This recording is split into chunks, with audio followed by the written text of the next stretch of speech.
ketika kami mengangkat tangan kami Tuhan,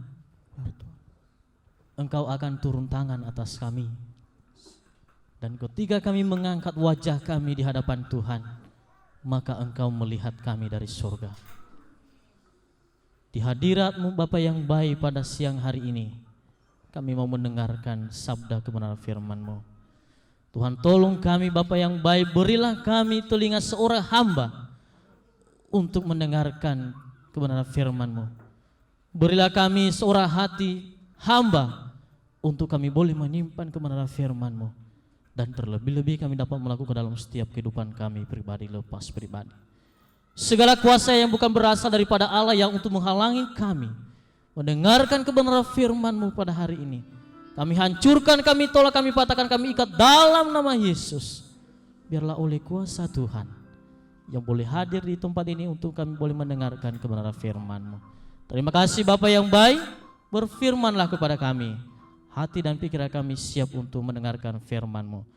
Yang mau mendengarkan kebenaran firman Tuhan, katakan bersama dengan saya, amin. Silakan duduk Bapak Ibu.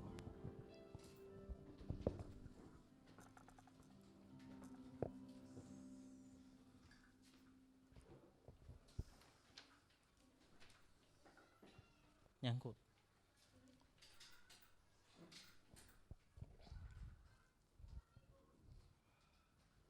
Baik, salam Bapak Ibu. Sekali lagi salam. Ada sukacita? Yahoo. Puji nama Tuhan. Ya, kita bersyukur sama Tuhan pada kesempatan hari ini. Kita diberikan kesempatan dan waktu yang terbaik. Saya kira tadi pagi hujan, tapi kayaknya cuacanya bagus, sangat baik dan sangat mendukung. Itu karena kasih dan kemurahan Tuhan. Ya. Kita kembali hadir di tempat ini untuk Bapak Ibu yang terkasih. Saya rasa bahwa Bapak Ibu datang di tempat ini bukan hanya sekedar rutinitas saja, bukan hanya sekedar memperlihatkan penampilan Bapak Ibu dan saudara-saudari, atau juga saudara dan Bapak Ibu sekalian bukan hanya sekedar melihat berbagai fasilitas gereja yang ada di tempat ini, bahkan menyaksikan hamba-hamba Tuhan yang melayani di tempat ini. Tetapi saya yakin dan percaya bahwa kehadiran kita di tempat ini Bapak Ibu merupakan kerinduan kita di hadapan Tuhan. Amin. Ya, terima kasih kepada Ibu Gembala dan juga kepada seluruh majelis yang mempercayakan untuk menyampaikan kebenaran firman Tuhan pada hari ini. Dan sekali lagi saya katakan bahwa merupakan sesuatu kebahagiaan Bapak Ibu, sukacita yang terbesar yang daripada Tuhan kalau kita boleh mengambil bagian di dalam pelayanan. Bapak Ibu yang terkasih dalam nama Yesus Kristus, mari kita buka satu kebenaran firman Tuhan yang terambil dari Injil Matius pasal yang ke-10.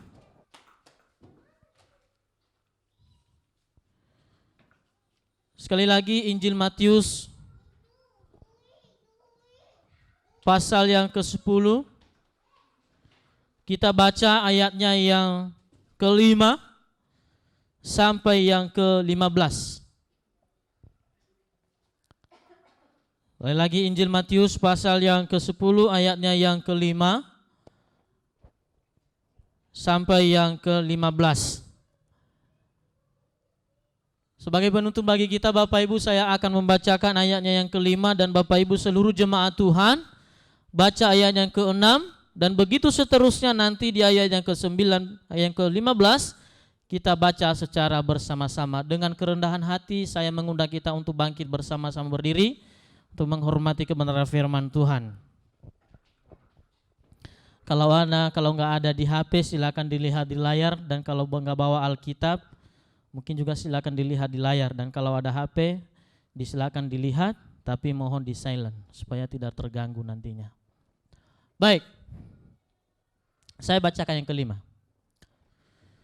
Ke-12 murid itu diutus oleh Yesus dan ia berpesan kepada mereka, Janganlah kamu menyimpan ke jalan bangsa lain atau masuk ke dalam kota orang Samaria.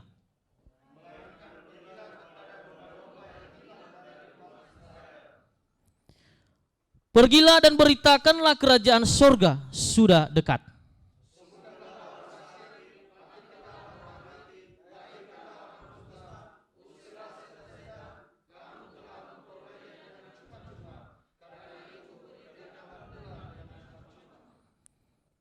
Janganlah kamu membawa emas atau perak atau tembaga dalam ikat pinggangmu.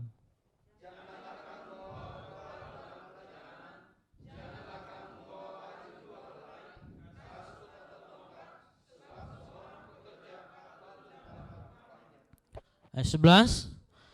Apabila kamu masuk ke kota atau desa, carilah di situ seorang yang layak dan ditinggallah padanya sampai kamu berangkat.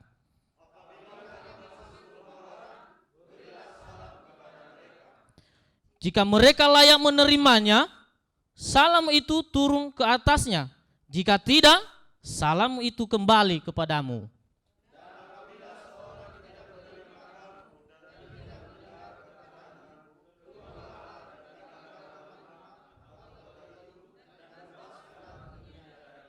Satu, dua, tiga.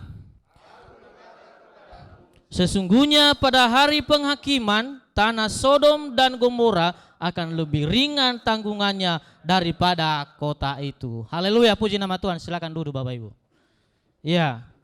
Lagi saya baca di yang 15 yaitu, aku berkata kepadamu, sesungguhnya pada hari penghakiman tanah Sodom dan Gomora akan lebih ringan tanggungannya daripada kota itu.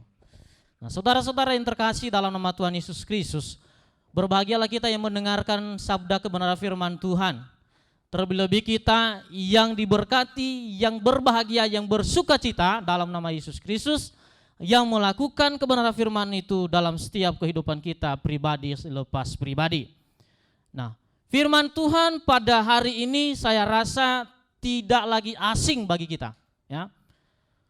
Kalau kita membaca kebenaran firman Tuhan dari perjanjian lama sampai perjanjian baru, bahkan ayat yang kita baca hari ini, saya yakin dan percaya bahwa sering kita membacanya. Ya. Dalam doa pagi sering kita membacanya di rumah. Di dalam khotbah sering kita mendengar. Di dalam persekutuan komsel sering kita bahas. Tapi pada hari ini saya akan mengulas kembali kepada kita supaya tidak kita lupa. Amin. Firman Tuhan berkata bahwa ingatkan terus menerus. Lakukanlah firman Tuhan. Ya. Jadi tema kita pada hari ini yaitu prioritas dari seorang siapa? Prioritas dari seorang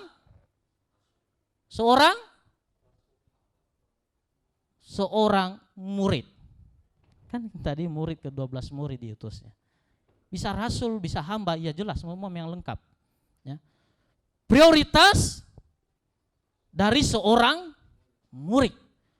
Bapak Ibu yang terkasih dalam nama Yesus Kristus, kalau kita berbicara tentang prioritas, apa yang dimaksud dengan prioritas?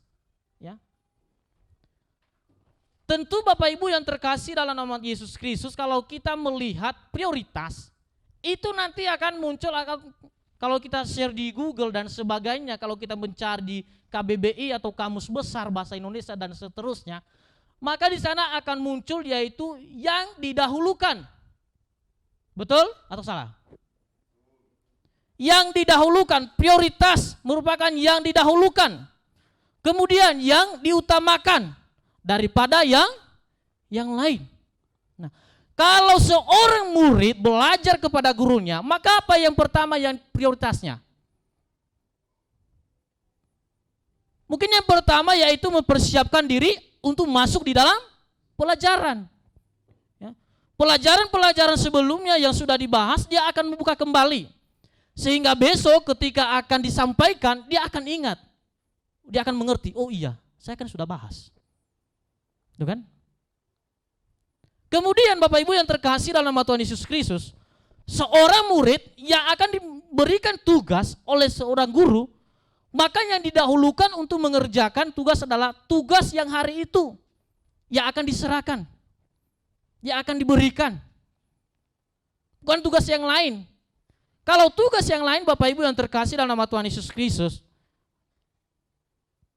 mungkin nanti bisa akan ketinggalan. Ya. Dan seorang juga pelajar Bapak Ibu yang terkasih dalam nama Tuhan Yesus Kristus, kalau dia mau belajar, kalau dia mau sukses, maka yang diutamakannya adalah belajar, bukan pacaran. Bukan pacaran. Saya baru pacaran Bapak Ibu setelah kuliah. Senyum-senyum. Jangan tersinggung dong. Gak percaya. Jelas memang dia percaya. Jelas. Hah? Iya. Tapi Bapak Ibu yang terkasih dalam nama Tuhan Yesus, kalau seorang pelajar yang diutamakannya adalah pacaran, maka saya akan gak berhasil. Gak akan berhasil Bapak Ibu. Kenapa? Karena hatinya sudah berbunga-bunga. Nah, ada banyak love itu, warna merah, warna pink, warna hijau, warna biru. Ya. Dan juga Bapak Ibu yang terkasih dalam nama Tuhan Yesus Kristus, kalau kita berbicara di dalam kehidupannya seorang pelayan ini, ya. Seorang pelayan Bapak Ibu yang terkasih dalam nama Tuhan Yesus Kristus, kalau dia mau melayani, maka yang menjadi prioritasnya dalam kehidupannya sebelum dia melayani Bapak Ibu apa? Dia mau menyerahkan hidupnya di hadapan Tuhan terlebih dahulu. Amin. Kalau kita melayani Bapak Ibu yang terkasih dalam nama Tuhan Yesus, tanpa adanya doa, tanpa adanya penyembahan di hadapan Tuhan, tanpa adanya persekutuan di hadapan Tuhan, bersujud di hadapan Tuhan, maka saya bisa berkata bahwa sia-sia pelayanan saya dan saudara. Amin. Sia-sia. Kenapa? Karena kita melakukannya, melaksanakannya sesuai dengan kemauan kita sendiri, bukan berdasarkan dengan apa yang Tuhan inginkan. Berbicara tentang kebenaran firman Tuhan hari ini, prioritas seorang murid. Apa yang utama menjadi prioritas mereka? Di dalam menyampaikan kebenaran firman Tuhan, di dalam menginjil ke daerah-daerah. Nah, kita membaca, lihat kembali Alkitabnya. Bawa Alkitab Bapak Ibu? Haleluya. Ya. Coba dilihat lagi, tampilkan teksnya. Perhatikan kebenaran firman Tuhan. Di ayatnya yang kelima begini, ke-12 murid itu diutus oleh Yesus. Siapa yang mengutus mereka? Jelas, yaitu Yesus Kristus sebagai gembala agung. Ya. Yang kedua, kita melihat berikutnya, dan ia berpesan kepada mereka. Artinya Bapak Ibu yang terkasih dalam nama Tuhan Yesus Kristus, seorang guru kalau dia mengutus seorang muridnya pergi ke suatu tempat, maka saya yakin dan percaya tidak serta-merta dia mengutus tanpa memberikan suatu pesan. Tanpa adanya pesan Bapak Ibu yang terkasih, kalau saudara pergi dan saya, mungkin kita akan, kalau istilahnya di sana katakan bahwa elungu. Ya. Kita tidak tahu jalannya kemana. Tetapi kalau sudah ada pesan, kita akan pergi. Oh, nanti kamu pergi di sini. Sampaikan apa yang menjadi keluhan. Sampaikan apa yang sampaikan kepada orang ini. Sehingga Bapak Ibu yang terkasih dalam nama Tuhan Yesus Kristus, kita tidak pergi tanpa adanya suatu tujuan. Jelas harus ada tujuan. Berikutnya, apa pesannya disampaikan Tuhan Yesus kepada mereka? Baca 1, 2, 3. Janganlah kamu menyimpan ke jalan bangsa lain atau masuk ke dalam kota Samaria. Wah, kenapa Tuhan Yesus berpesan demikian? Padahal Tuhan Yesus mengutus murid-muridnya ini, yang ke-12 orang, untuk menyampaikan kebenaran firman Tuhan kepada bangsa-bangsa. Tapi pertanyaannya di dalam tanda kutip, kenapa bukan tidak termasuk bangsa seorang Samaria? Kenapa mereka tidak dulu menyimpan istilahnya ke jalan yang lain? Mungkin kita bertanya, apakah mereka tidak istirahat begitu atau bagaimana? Mereka tidak duduk nongkrong dulu di sana atau bagaimana? Itu ya. Tetapi Bapak Ibu yang terkasih dalam nama Tuhan Yesus Kristus, kita melihat dari tema tadi, yaitu prioritas seorang murid. Yang mereka utamakan sebenarnya siapa? Itu. Mereka pergi kepada siapa? Tentunya yang utama adalah kepada bangsa Yahudi, bukan orang Yahudi. Kalau kita melihat dari nanti kebenaran firman Tuhan, pernah saya sampaikan bahwa seorang yang bukan orang percaya, perempuan Venesia namanya. Ya. Ketika Yesus mengatakan dia seorang anjing, Bapak Ibu yang terkasih, dia tidak akan sakit hati. Kenapa? Karena memang jelas dia bukan orang pilihan kok. Ya kan? Dia bukan orang Yahudi. Dia orang non Yahudi. Wajar aja kalau Tuhan Yesus menegaskan kepadanya, berkat yang sesungguhnya kepada bangsa Yahudi adalah tidak akan diberikan kepadamu. Dalam pemikiran pemahaman kita. Tetapi itu semuanya Bapak Ibu bukan dalam arti Yesus memisahkan. Amin. Yesus bukan memisahkan.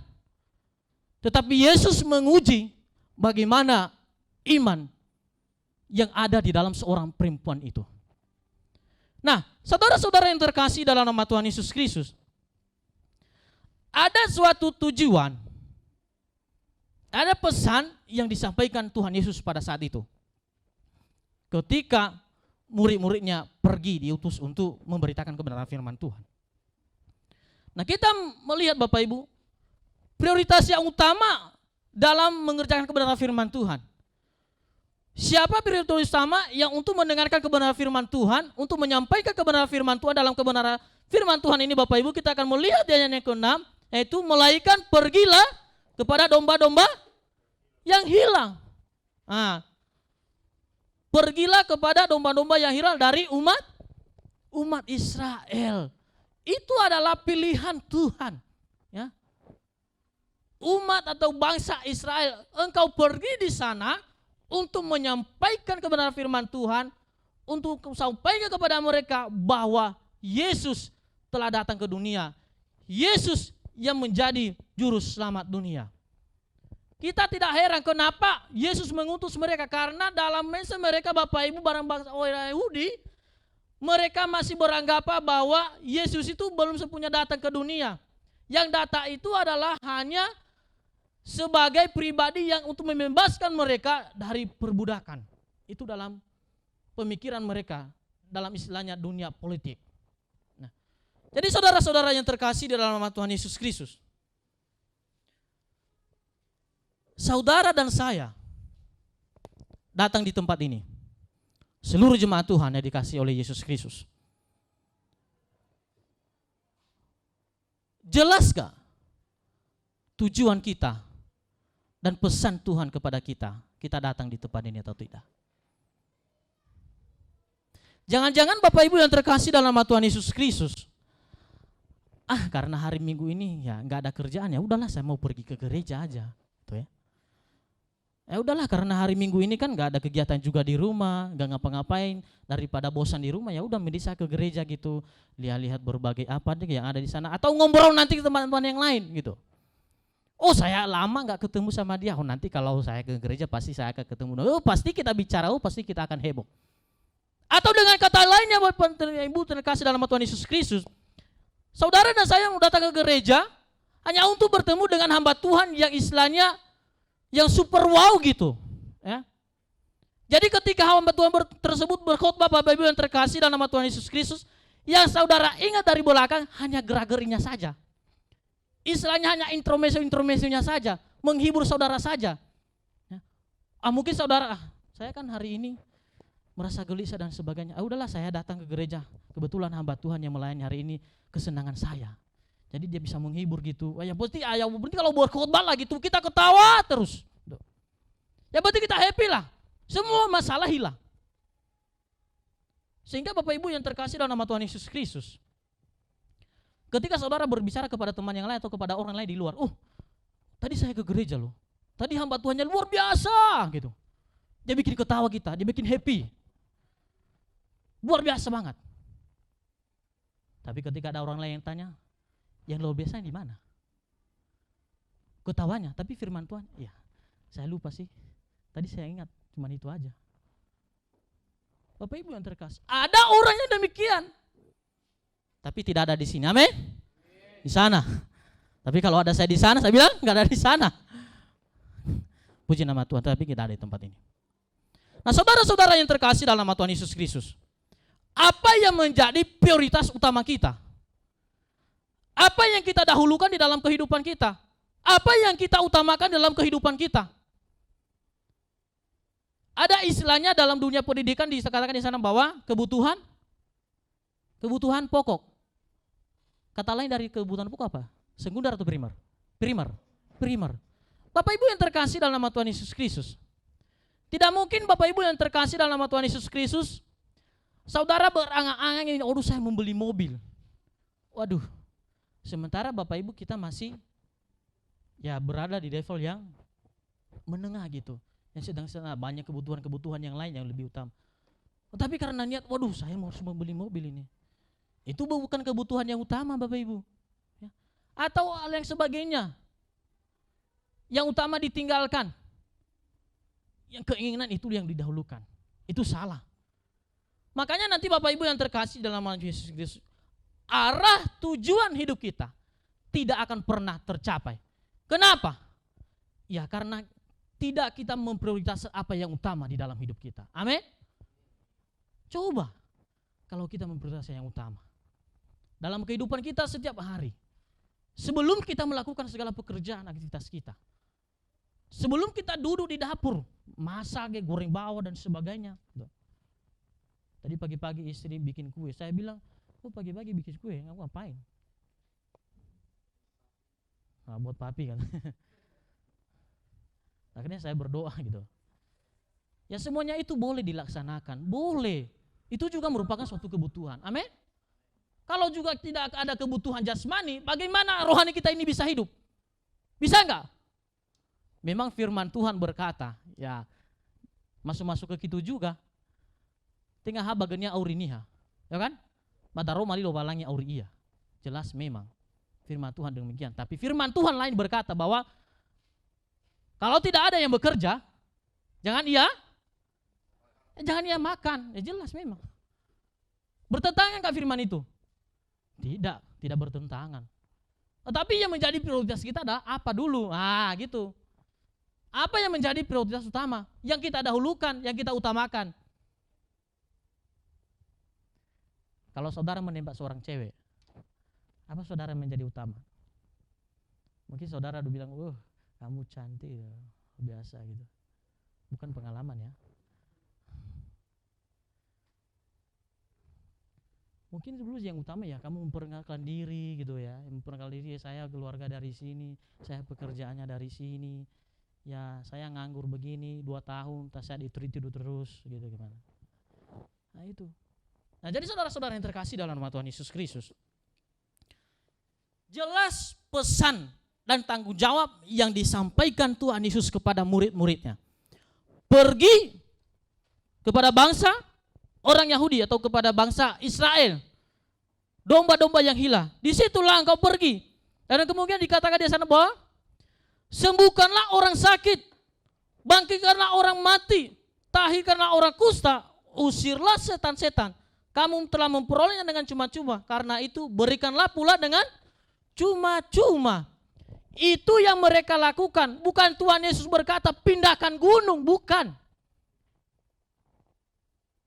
Tuhan Yesus bilang bahwa sembuhkanlah yang sakit, doakanlah mereka, tahirkanlah mereka. Yang sakit sebenarnya apa? Benar-benar mereka sakit, benar ada kusta atau bagaimana? Apa maksudnya ini? Yang sakit rohani itulah yang disembuhkan. Amin. Yang disembuhkanlah sakit rohani. Mungkin kalau kita bawa dalam kehidupan kita saat ini, kalau Pak Gembala, bahaya. Contohnya Ibu Gembala mengutus kita, engkau pergi di rumah ini. Orang ini sedang mengalami masalah. Kan? Lalu apa yang kita lakukan di sana? Kita mengubah air menjadi anggur kan atau bagaimana? Atau kita berdiskoti di sana atau bagaimana? Dengan kata lain menghibur, kan menghibur juga itu kan. Dengarkan musik kan menghibur juga, ya kan?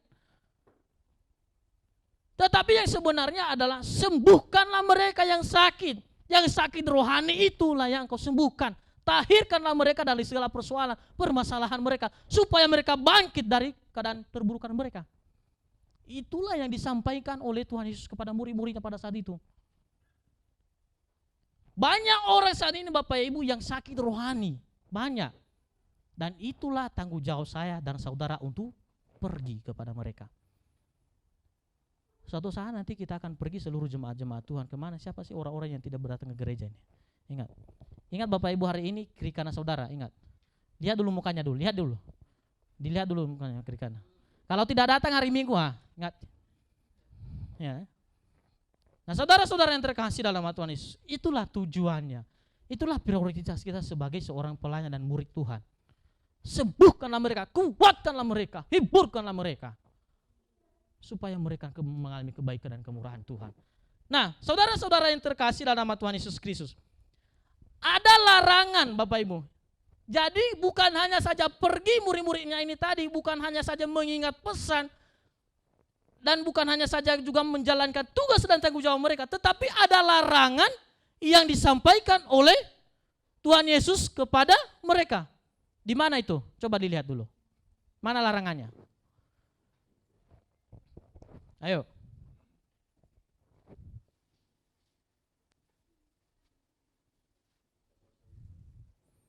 Masih di sini kah? Amin. Nah itu lihat. Ayo kita baca. 1, 2, 3. Janganlah kamu membawa emas atau perak atau tembaga dalam ikat pinggangmu. Stop. Saudara yang terkasih dalam Tuhan Yesus Kristus. Sebenarnya kalau kita menginjil, sebenarnya kalau kita menjadi seorang pelayan Tuhan, perlu nggak kita bawa barang-barang ini? Hah? Perlu nggak kita bawa barang-barang ini? Hah? Secara manusiawi memang perlu. Tapi esensinya apa dulu? Hah? Jelas memang kekhawatiran. Bapak Ibu kalau lu datang dari sana jauh-jauh, lu bawa perhiasan begini, terus kalau ada orang jalan, orang perampok, pasti saudara dirampok dan gak sampai di gereja ini. Boleh-boleh saja sebenarnya tidak masalah. Kalau kita berbicara sekarang dengan dunia, orang gue punya uang kenapa? Orang gue yang punya kenapa lu larang saya? Saya yang pakai kenapa? Saya yang bahagia, lu yang iri, ya kan? Itu jadi masalahnya. Saya yang seksi kok kamu yang jelek. Gitu kan? Itu kan? Lu yang heboh gimana? Hah?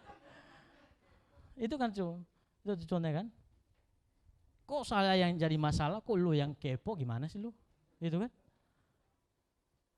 Kok saya yang berantem sama istri saya, lu kok datang lu kamu kacau kan? Ngapain? Nah begitu sebenarnya kalau kita bawa dalam kehidupan kita. Sebenarnya Bapak Ibu yang terkasih dalam nama Tuhan Yesus Kristus, bukan sebenarnya barang-barang ini tidak berguna. Berguna. Itu adalah perhiasan. Saya akan memberikan, yaitu anugerah Tuhan, berkat Tuhan melalui pekerjaan-pekerjaan kita, melalui karya-karya kita yang kita kerjakan. Tetapi Bapak Ibu yang terkasih dalam nama Tuhan Yesus Kristus, kalau seorang hamba Tuhan, ingat baik-baik, kalau seorang hamba Tuhan adalah pelayan Tuhan, Bapak Ibu bukan mengutamakan hal ini.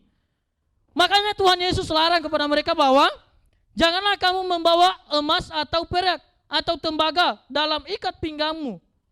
Janganlah engkau memperlihatkan bahwa dirimu itu orang kaya. Jangan engkau memperlihatkan bahwa dirimu itu hebat di luar daripada yang lain. Tapi rendahkanlah dirimu di hadapan Tuhan.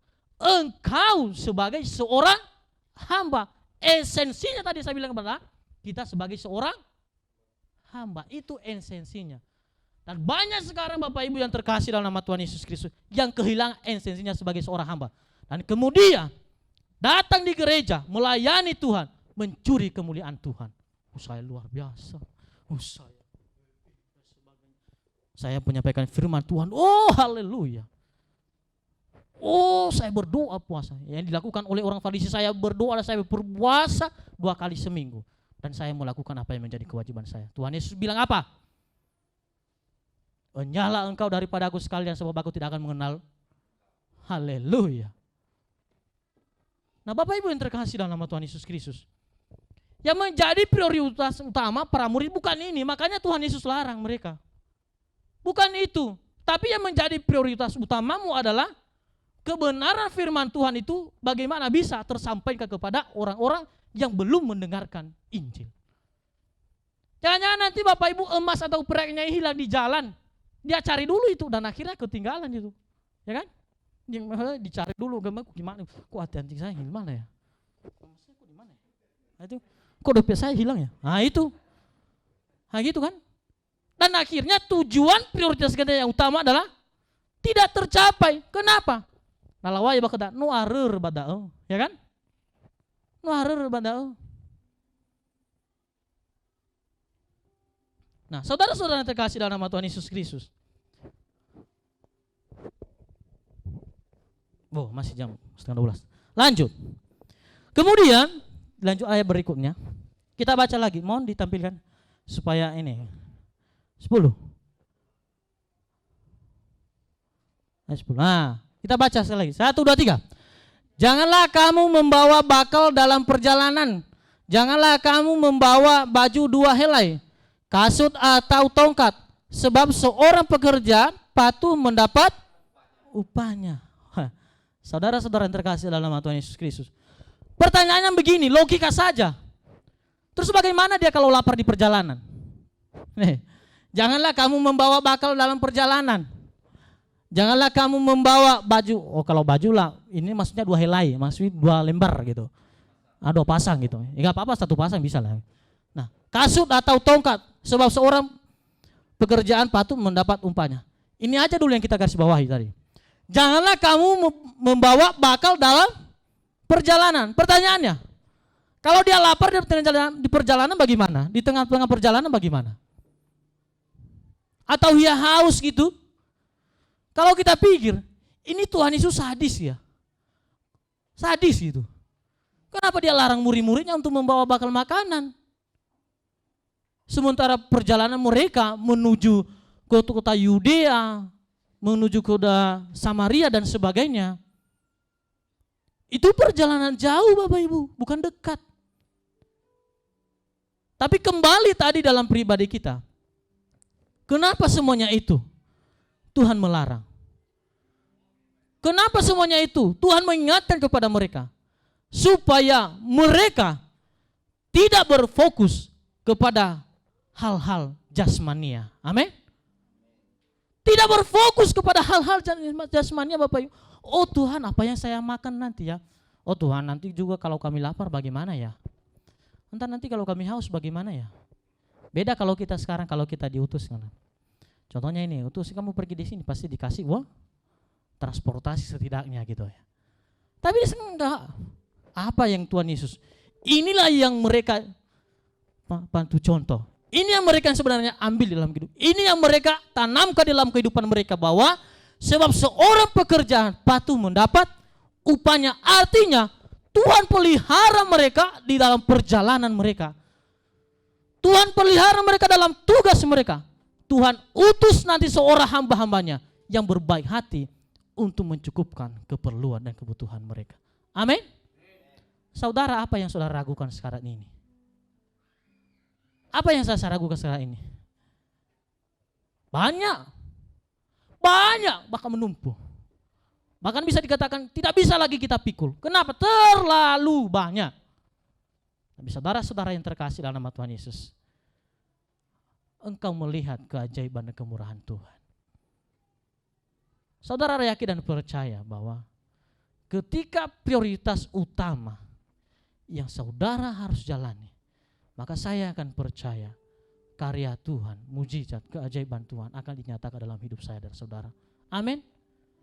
Bukan saya yang berkata demikian, tapi firman Tuhan. Carilah dahulu kerajaan Allah dan kebenarannya, maka semuanya itu akan ditambahkan kepadamu. Firman Tuhan loh yang berkata, bukan saya, bukan pendeta, bukan pengkhotbah atau bukan siapa saja yang berkata depan ini yang berdiri, bukan. Tapi itu firman Tuhan, janji Tuhan, pemeliharaan Tuhan. Nah kemudian Bapak Ibu, nah ini yang harus kita hindari Bapak Ibu ya. Di ayat berikutnya ini. Lanjut, kok mati? So Bapak, biar kita bahas satu-satu biar kita agak sedikit mengerti gitu ya. Ayo. Apabila kamu masuk ke kota atau desa, carilah di situ seorang yang layak dan tinggallah padanya sampai kamu berangkat. Pertanyaannya, mereka tahu nggak? Orang yang layak itu yang mereka harus temui sehingga mereka tinggal di rumah dan mereka mendapatkan berkat untuk tempat tidur, untuk makan. Mereka tahu nggak? Ini di kota-kota besar loh, di daerah Yudea. Mereka tahu nggak? Tidak tahu. Tetapi firman Tuhan berkata bahwa apabila kamu masuk ke kota atau desa, carilah di situ seorang yang layak dan tinggallah padanya sampai kamu berangkat. Pertanyaan, bagaimana mereka bisa tahu hal yang demikian? Bahwa orang itu layak untuk mereka tinggal, tempat itu layak bagi mereka untuk mereka tempati. Layak bagi mereka bahwa mereka bisa menyampaikan kebenaran firman Tuhan. Mereka di situ bisa menginjili. Mereka bisa itu mendapatkan suatu kasih karunia Tuhan sehingga nanti rumah itu diberkati oleh Tuhan. Pertanyaannya bagaimana? Bagaimana coba? Ayo lihat lagi ayat berikutnya. Berikutnya. Nah, coba baca. 1, 2, 3. Apabila kamu masuk rumah orang, nah rumah orang ini, rumah orang. Kalau dia orang Batak ya nyarilah orang Nias ya cari. Nanti sampaikan apa yang aku sampaikan. Berilah salam kepada mereka. Bapak Ibu yang terkasih dalam nama Tuhan Yesus Kristus. Bagaimana mereka bisa tahu bahwa orang itu layak mendapatkan kasih karunia Tuhan. Orang itu layak untuk mendapatkan Injil, untuk menerima kebenaran firman Tuhan. Di ayatnya yang ke-12 apa? 1, 2, 3.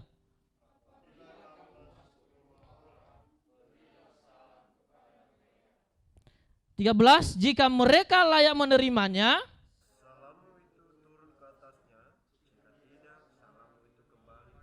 haleluya.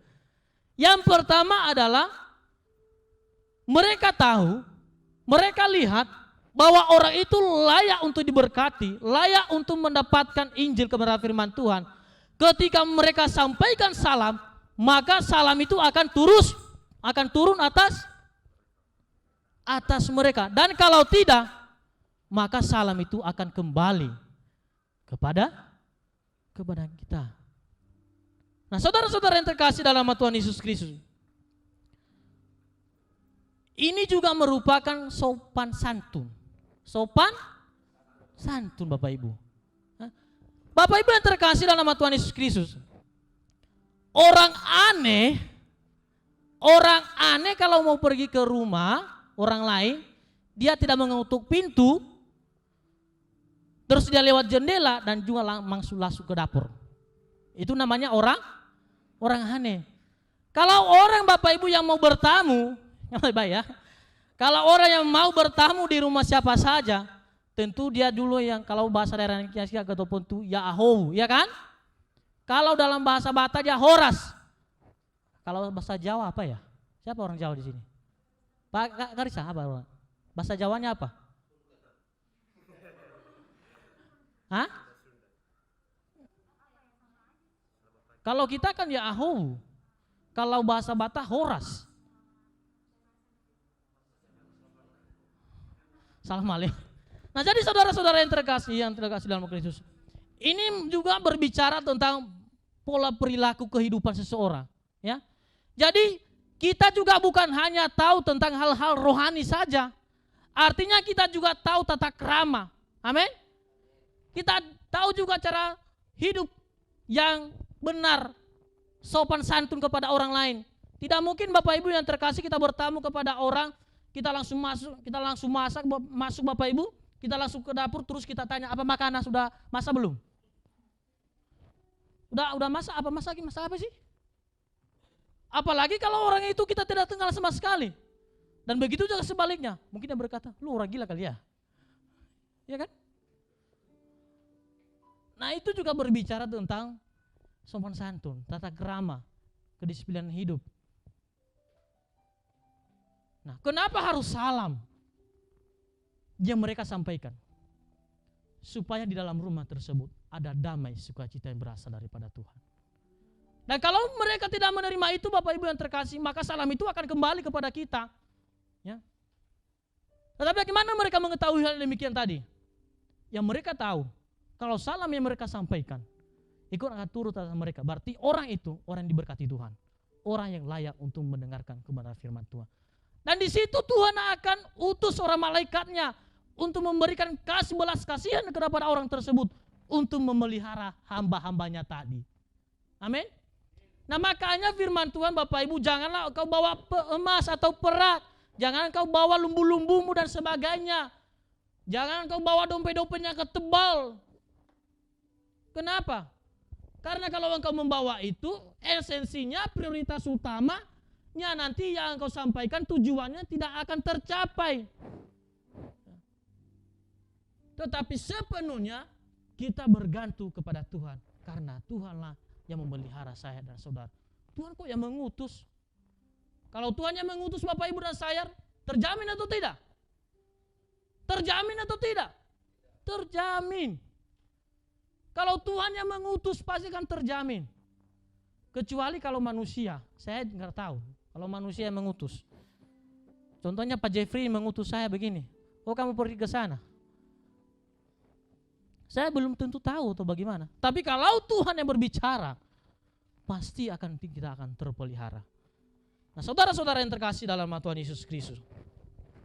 Berapa panjang kebenaran firman Tuhan pada siang hari ini. Nah saudara yang terkasih, kemudian kita melihat di ayatnya yang terakhir. Dan apabila seseorang tidak menerima kamu dan tidak mendengar perkataanmu, keluarlah dan tinggalkanlah rumah atau kota itu dan kebaskanlah debunya dari kakimu. Artinya Bapak Ibu yang terkasih dalam nama Tuhan Yesus Kristus, kalau ada orang yang tidak mau mendengarkan kebenaran firman Tuhan, kalau ada orang yang tidak mau menerima Injil, kalau ada orang yang tidak mau bergaul dengan Tuhan, kalau ada orang yang tidak mau bersekutu dengan Tuhan, janganlah engkau bergaul dengannya. Keluarlah dari kehidupan orang tersebut. Kebaskanlah debu kakimu, supaya tidak akan tinggal dalam hidupmu perilaku kehidupan orang tersebut. Kenapa bangsa Kanaan? Ya. Tuhan bilang kepada Israel, tumpaskanlah semuanya. Hancurkanlah mereka semua, bunuhlah mereka semua. Kenapa? Karena kehidupan mereka tidak layak di hadapan Tuhan. Tuhan tahu, kalau bangsa Israel bisa duduk berdampingan dengan mereka, maka kehidupan mereka semakin bobrok di hadapan Tuhan. Makanya saudara-saudara yang terkasih dalam nama Tuhan Yesus Kristus, ada satu kalimat begini yang saya kutip dari Facebook. Dari ini mak-mak begini berkata demikian. Janganlah engkau duduk di tengah-tengah orang yang cerewet atau bergosip. Karena ketika engkau meninggalkan mereka, maka yang mereka gosipkan setelah itu adalah dirimu sendiri.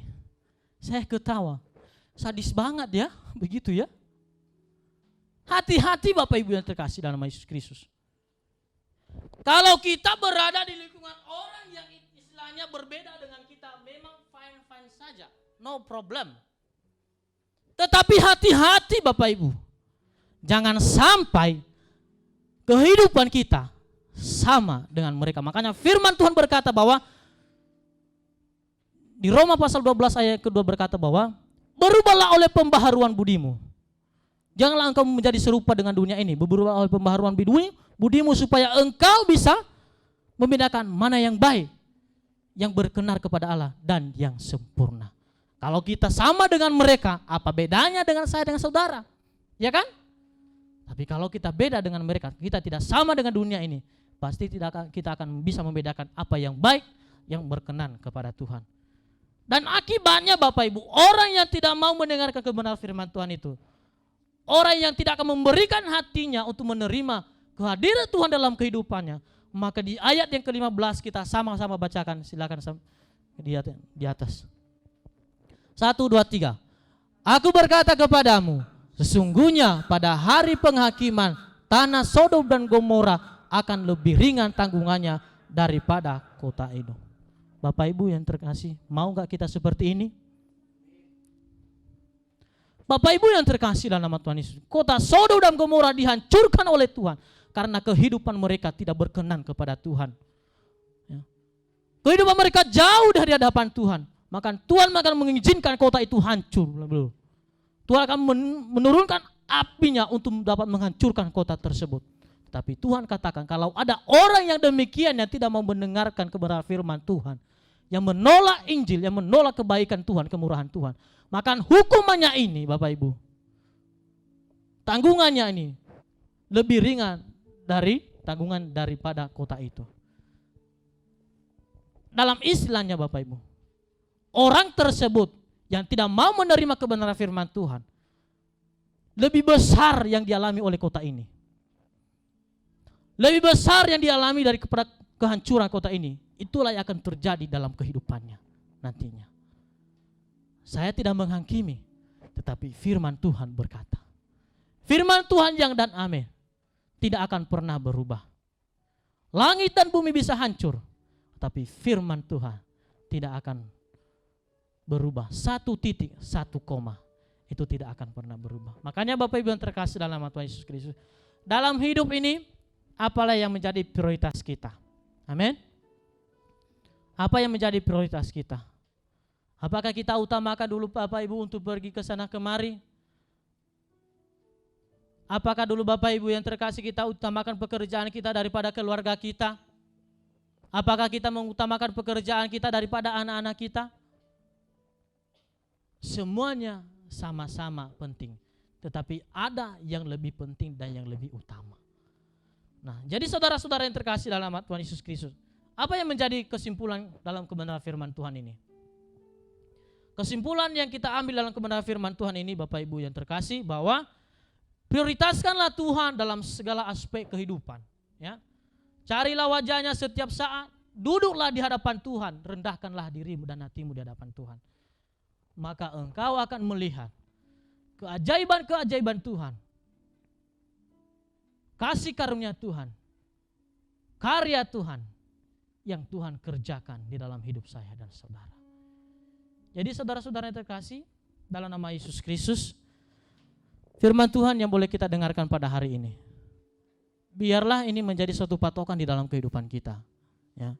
Firman Tuhan katakan bahwa firman-Mu pelita bagi kakiku, terang bagi jalanku. Ya. Jadi biarlah kita istilahnya kalau mau berjalan, biarlah itu yang menjadi terang kita, dan biarlah itu menjadi alas kaki kita. Ya. Kalau kita makan, biarlah itu menjadi lauk kita. Kalau kita tidur, dan biarlah itu menjadi bantal kita. Nah, saudara-saudara yang terkasih dalam nama Tuhan Yesus Kristus, firman Tuhan tidak begitu panjang saya sampaikan. Mohon maaf kalau terlalu panjang juga. Tuhan Yesus memberkati kita semua, dan biarlah karya Roh Kudus Tuhannya senantiasa bekerja dalam hati saya dan saudara untuk lebih memperjelas lagi kebenaran firman Tuhan ini. Kita bersatu di dalam doa. Bapa yang baik, kami bersyukur atas kebaikan dan kemurahan-Mu yang telah Engkau berikan dalam kehidupan kami. Oleh kebenaran firman-Mu Bapa, kami boleh mendengarkan isi hati-Mu yang Kau sampaikan bagi kami pada hari ini. Tuhan, mari Engkau memberkati kami dan Engkau berkati firman-Mu. Biarlah firman-Mu Bapa yang baik senantiasa kami simpan dalam hati kami. Terlebih-lebih Bapa yang baik kami dapat melakukan dalam setiap kehidupan kami pribadi lepas pribadi. Terima kasih Bapa yang baik, berkati seluruh jemaat Tuhan. Di dalam nama Yesus kami berdoa dan mengucap syukur. Haleluya. Amin.